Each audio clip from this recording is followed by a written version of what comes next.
வேந்தரான ஆளுநர் RN ரவியை புறக்கணித்த அரசு பல்கலைக்கழக துணைவேந்தர்கள். உதகையில் ஆளுநர் ஏற்பாடு செய்துள்ள மாநாட்டில் ஒருவரும் பங்கேற்கவில்லை. அரசு பல்கலைக்கழக துணைவேந்தர்களை மாநாட்டில் பங்கேற்க விடாமல் போலீஸ் மிரட்டல்.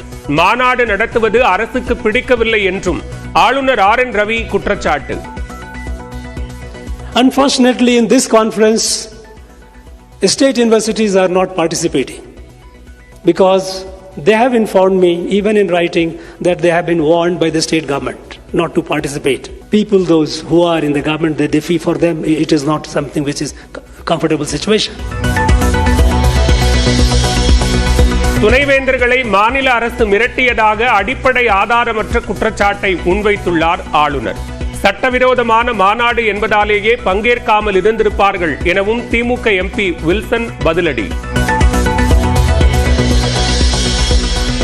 மாநில உரிமையில் ஆளுநர் தலையிடுவதாக கூறி சென்னையில் மார்க்சிஸ்ட் போராட்டம்.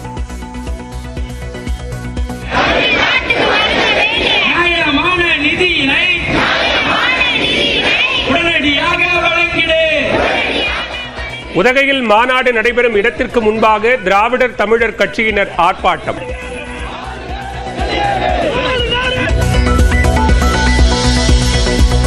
இந்தியாவில் உள்ள அனைத்து பாகிஸ்தானியர்களின் விசாவும் ரத்து. மாநிலங்களில் தங்கியுள்ளவர்களை கண்டறிந்து வெளியேற்ற முதலமைச்சர்களுக்கு உள்துறை அமைச்சர் அமித்ஷா அறிவுறுத்தல். பெஹல்காம் தாக்குதலில் ஈடுபட்ட பயங்கரவாதிகளில் ஒருவரான ஆதில் தோகரின் வீடு தரைமட்டம்.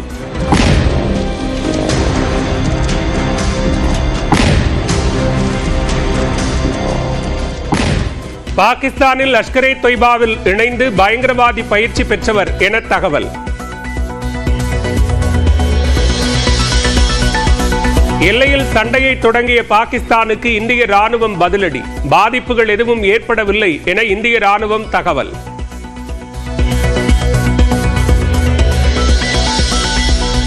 பெரியார் பல்கலைக்கழக முறைகேடு தொடர்பாக சேலத்தில் விசாரணைக்கு ஆஜரான துணைவேந்தர் ஜெகநாதன். விரைவில் குற்றப்பத்திரிகை தாக்கல் செய்ய உயர்நீதிமன்றம் உத்தரவிட்ட நிலையில் சூடுபிடிக்கும் விசாரணை. விடுபட்டவர்களுக்கும் விரைவில் மகளிர் உரிமை தொகை. சட்டப்பேரவையில் முதலமைச்சர் மு க ஸ்டாலின் அறிவிப்பு. இந்த கலைஞர் உரிமை தொகை யாராருக்கு விடுபட்டு போயிருக்கிறதோ அவர்கள் முறையாக விண்ணப்பித்தால் நிச்சயமாக விரைவில் அதுவும் வழங்கப்படும் என்பதை தெரிவித்துக் கொள்கிறேன். EPS மீது திமுக MP தயாநிதி மாறன் தொடர்ந்த அவதூறு வழக்கு ரத்து.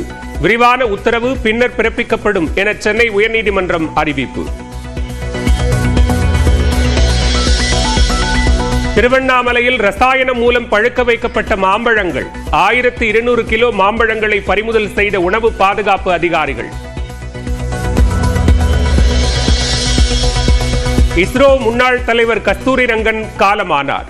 வயது மூப்பால் பெங்களூருவில் உள்ள இல்லத்தில் உயிர் பிரிந்தது. சென்னை ஒருங்கிணைந்த குற்றப்பிரிவால் சட்டவிரோத நடவடிக்கைகள் பெரிதும் குறைந்துள்ளன. சென்னை காவல் ஆணையரகம் தகவல். குரூப் 4 பணியிடங்களுக்கான தேர்வு ஜூலை 12ஆம் தேதி நடைபெறும் என TNPSC அறிவிப்பு. VAO, இளநிலை உதவியாளர், தட்டச்சர் உள்ளிட்ட பணிகளில் 3935 காலி பணியிடங்களுக்கு இன்று முதல் விண்ணப்பிக்கலாம். மேட்டூர் அணையிலிருந்து டெல்டா பாசனத்திற்காக ஜூன் 12இல் தண்ணீர் திறக்கப்படும். சட்டப்பேரவையில் அமைச்சர் துரைமுருகன் அறிவிப்பு. +1 கணினி அறிவியல் பொதுத் தேர்வில் 24வது கேள்விக்கு எந்த பதில் எழுதினாலும் 2 மதிப்பெண்கள். கேள்வி தவறாக கேட்கப்பட்டதை அடுத்து தேர்வுத்துறை நடவடிக்கை. சொத்து குவிப்பு வழக்கில் இருந்து அமைச்சர் MRK பன்னீர்செல்வத்தை விடுவித்த உத்தரவு ரத்து. மீண்டும் 6 மாதங்களில் விசாரிக்க கடலூர் நீதிமன்றத்திற்கு உயர்நீதிமன்ற நீதிபதி வேல்முருகன் உத்தரவு. IPL-இல் தொடர் தோல்வியில் இருந்து மீளப்போவது யார்? சேப்பாக்கம் மைதானத்தில் சென்னை ஹைதராபாத் அணிகள் இன்று பல பரீட்சை. ஜம்மு காஷ்மீரில் கடந்த 25 ஆண்டுகளில் எப்போதெல்லாம் அப்பாவி மக்கள் மீது தாக்குதல் நடத்தப்பட்டுள்ளது என்பதை வரைகலை மூலமாக விளக்குகிறார் சிறப்பு செய்தியாளர் சிவரஞ்சனி. இப்போ பஹல்காம்ல சுற்றுலா பயணிகள் மீது எப்படி தாக்குதல் நடத்தப்பட்டதோ அதே மாதிரி 25 ஆண்டுகளுக்கு முன்புல இருந்து எப்பவெல்லாம் அப்பாவி பொதுமக்கள் மேல ஜம்மு காஷ்மீர்ல தாக்குதல் நடத்தி இருக்கிறாங்க என்கிற விவரங்களை நம்ம பார்க்கலாம். முதலாவதா இப்ப 2019 ஆண்டு 370வது சட்டப்பிரிவை ஜம்மு காஷ்மீர்ல இருந்து எடுத்தாங்க. அதுக்கு பிறகு பொதுமக்கள் மேல நடத்தக்கூடிய மிக முக்கியமான தாக்குதலா இந்த பஹல்காம் தாக்குதல் இருக்கு.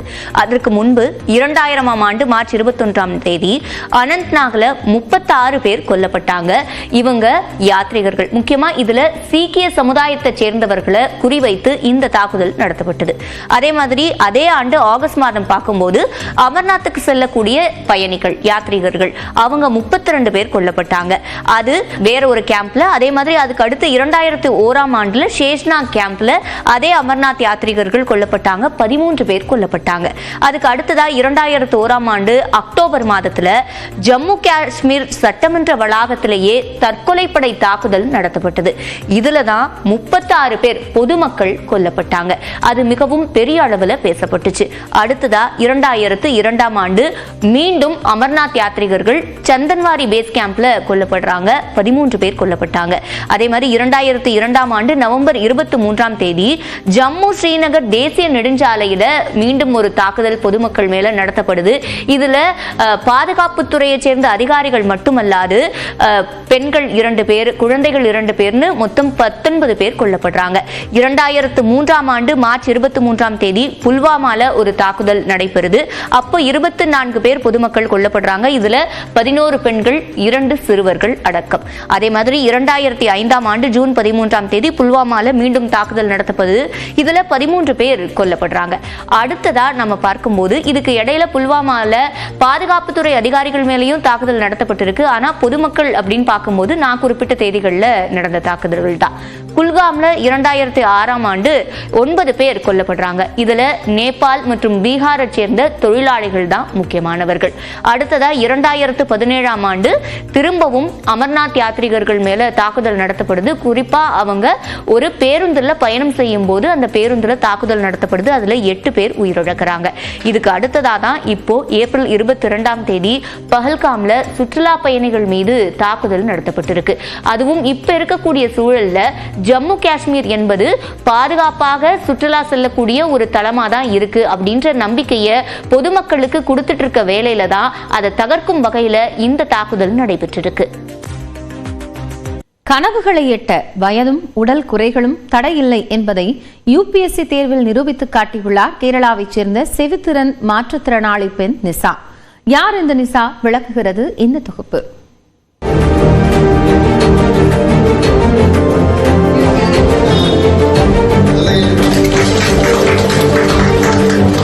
திருவனந்தபுரத்தைச் சேர்ந்த செவித்திறன் மாற்றுத்திறனாளி நிசா உன்னிராஜன்.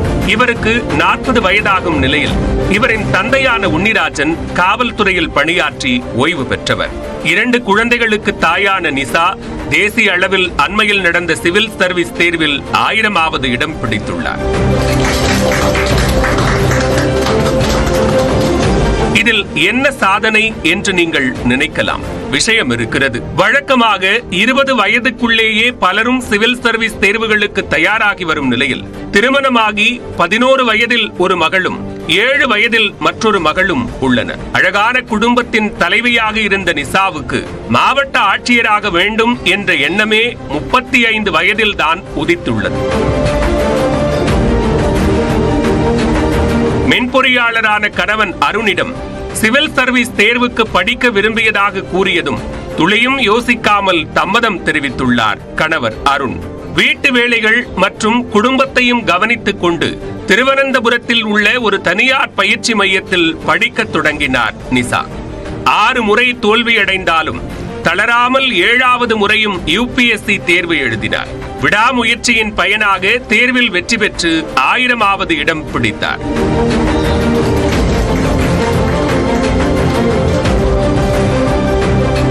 நல்ல எண்ணங்களை விதைக்கும் ஊக்கமளிக்கும் வீடியோக்களை தொடர்ந்து பார்த்து வந்த நிசா தனது செவித்திறன் குறைபாடுகளையும் கடந்து விடாமுயற்சியுடன் படித்து இந்த தேர்வில் வெற்றி பெற்றதாக குறிப்பிட்டுள்ளார். செவித்திறன் மாற்றுத்திறனாளியாக இருந்த கோட்டயம் துணை ஆட்சியர் ரஞ்சித் தான் தனக்கு இன்ஸ்பிரேஷனாக இருந்ததாக கூறுகிறார் நிசா. போட்டித் தேர்வில் 1000வது இடம் பிடித்த நிசாவுக்கு மாற்றுத்திறனாளிகளுக்கான பிரிவில் நிச்சயம் இடம் கிடைக்கும் என்று கூறப்படுகிறது. இதனால் 5 ஆண்டுகள் விடாமுயற்சியுடன் படித்து வந்த நிசாவுக்கு ஆட்சியர் பணி நிச்சயம் கிடைக்கும் என்று எதிர்பார்க்கப்படுகிறது.